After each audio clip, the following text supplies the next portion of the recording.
Okay, now that we know we have the pattern on the proper grain lines, the next thing I'm gonna do is, I noted that we had to make some adjustments to our pattern when we had it on the actual dress form.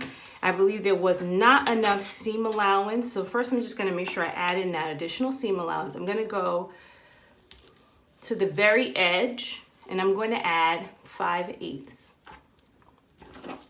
So we wanna get familiar with the markings on the ruler. This is about 5/8.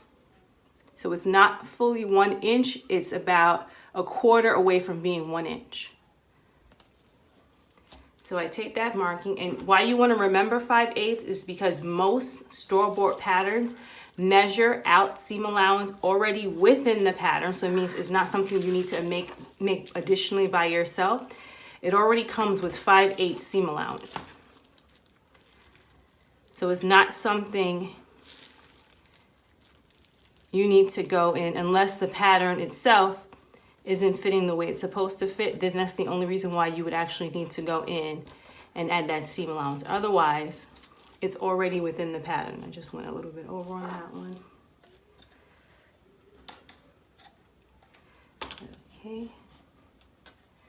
Here I also noted that this was a little too long for our shoulder area. So what I did was I just went in to the line that I made on my dress form. I trued it, which means I just made it more visible to me. And then I just added that 5/8 seam allowance as well. Now you notice the dart is missing a bit of a point. Right now that's not too much of an issue. When we actually take this to the main fabric, we'll see exactly what adjustments need to be made. I pre-cut this, so there might have been just that point that we were missing. So that's definitely something we'll address when we get to the main fabric and putting this together. So now that I have my actual outline for my pattern, now I'm gonna go in and cut. I cut before I mark.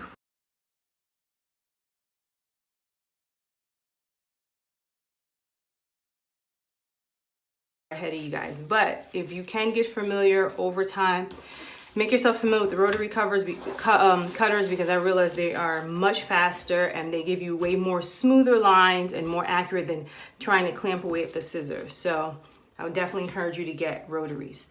So now that I've done that, I'm going to take the tracing paper that we discussed in Know Your Tools. I'm going to get a blue. And I'm going to trace some of these major markings on my pattern. So what are some of the major markings I want to trace? Well, first I definitely want to note my darts. Absolutely. You'll also want to note these, if you can kind of take a closer look. I'm going to use the scissors because they give a good point. You're going to see these little hole areas. These are also marking points. Remember we discussed them on the dart and how you'll see one for each size. These are important because when you're combining your pieces together, once everything is cut and marked and you're ready to sew and you're ready to start putting things together, these little markings are going to let you know to match. So for example, my sleeve is going to have a corresponding marker, and it is for me to match exactly together. And these markings are going to let me know that I'm going in the right direction. So for example, my interfacing for my neck, remember we talked about facing? So my facing for my neck, those points are going to match up. And that's going to make sure that you're sticking to the pattern size. If you don't, for example, if you decide not to match it, you're going to notice that the pattern may not fit where it's supposed to fit in certain areas. It may be too small or too big. That's because you didn't follow those corresponding circles here that really tell you that you're matching all the pieces together appropriately. So you're going to make sure, and I'm going to show you how to mark those with what we call tailoring tacks. So right now what you want to focus on is all your dart marks. So how do we do that?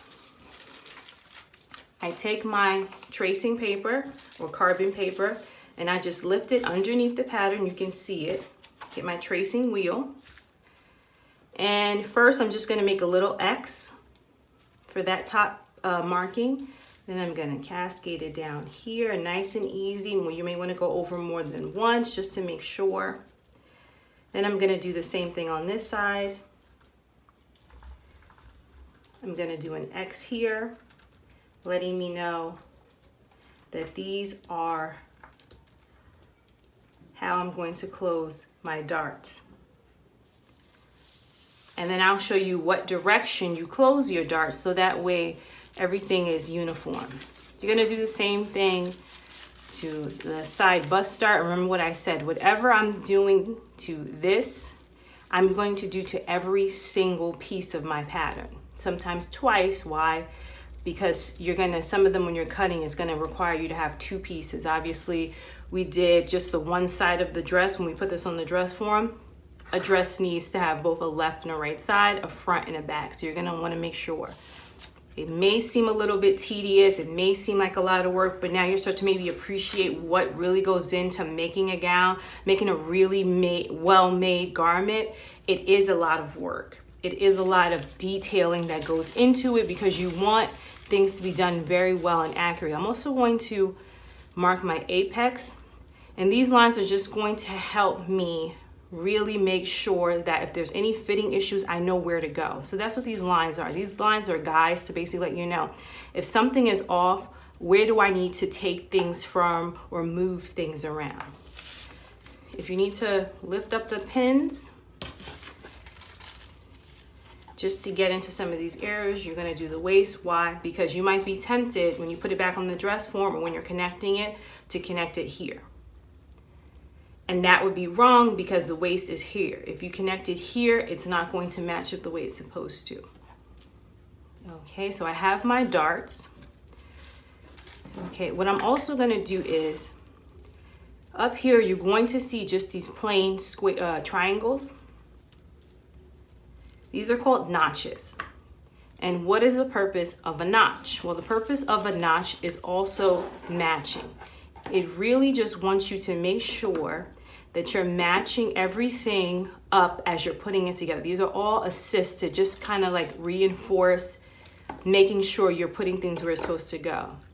The side seams always have the two notches, and it really just requires you to make a very small cut into the fabric. They actually have notchers that they use in pattern making. I just use the slashing method. Some people don't do anything at all. They just sort of like mark it. I use the slashing method, but you have to be very careful because if you go too deep into your cut, you might run the risk of actually cutting into the seam. So that's what you just want to use the tip of the scissors and just cut very softly. Okay, so I've clipped my side seam, my waist, my shoulder, my armhole. I've added this marker here. I'm also going to go ahead and do my lengthening or shorter line. Why? Because this is just also going to help me when I'm putting this. These are not lines that are going to transfer into your actual fabric, but they will help you when you're fitting your muslin. So what is a muslin? Muslin is just you taking this practice fabric and you're just making sure that your measurements are right, your lines are clean, so you don't waste fabric by taking it to the form and then realizing, oh no, none of this is right. Or maybe you may take it to the muslin, try it on and realize, I actually don't really prefer this design. It doesn't flatter me the way I thought it was gonna flatter me. And then you didn't spend a whole bunch of money and time. Well, you spent some time, but you didn't spend a lot of money on fabric you couldn't use. So when I feel good about my markings, I start to take the pins off. There's also one thing I should note for beginners. Remember what I said about the seam allowance? Here, I'm seeing that it says seam 1 inch. So there's going to be, that's why you must read the patterns. This says 1 inch.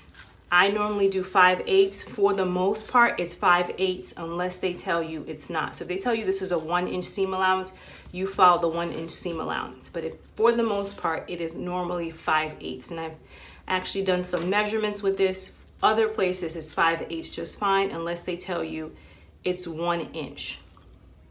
Okay, you should remember that because like I said, if you're putting these pieces together and they're off, it's because you didn't add the right seam allowance. If it makes you feel better, I recommend going in once you've removed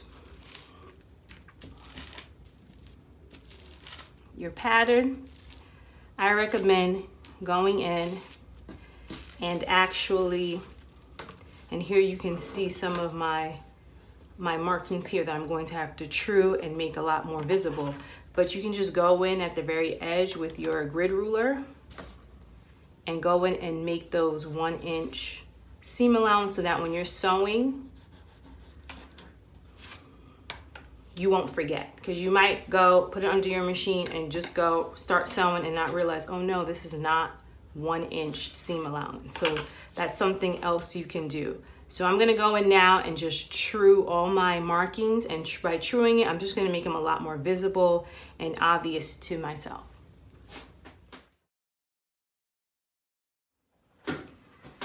Okay, so you can see some of those markings. I would say also, if it helps, keep the pattern near you. Don't check it just yet. That way you can sort of go back and forth and make sure you're doing the appropriate markings. So now what I'm going to do is make some additional markings. I'm going to mark my center front fold, kind of like the way it's marked on the pattern. So I'm going to mark my center front. You can write it out completely, or you can put CF fold. Sometimes you'll see CF and you're like, what does that stand for? It just stands for center front. Okay, I'm going to mark in my apex there, or the point like where the bust meets right at the nipple. Okay, some other markings that I'm going to make are going to be instructional markings, and these markings are going to let me know how many pieces to cut, what pieces I'm cutting for what particular fabric. So what I'm going to do is I'm going to just write this way for the sake of recording. I'm going to need to cut at least one of these for my main fabric, one for my lining fabric if I choose to line my garment. So that way it's going to let me know you're going to cut one for your main fabric, you're going to cut one for your lining. And soon you're going to see why you're only cutting one. Some of these are going to require you to cut two, but for the front bodice, because it's on that fold and we're going to open it soon, you're going to see why you're only going to cut just the one. Okay, so I have my center front marking. Mark the sleeve, the armhole. I have my center front marking. I have my shoulder notch. Okay, I need to make my neck notch right here. Just place the pattern on one more time. If you find that you're missing marks, you want to place the pattern back on. Make sure everything is matching up when you place it back on. For me, I missed this marking here for the neck, so I'm going to go back in, get that mark, and then circle it, because again, those are important. So it's very important that you have the pattern near. That way, if you're missing any of the key marks, and what are those key marks? Anything that has to do with you matching seams, so armhole slashes.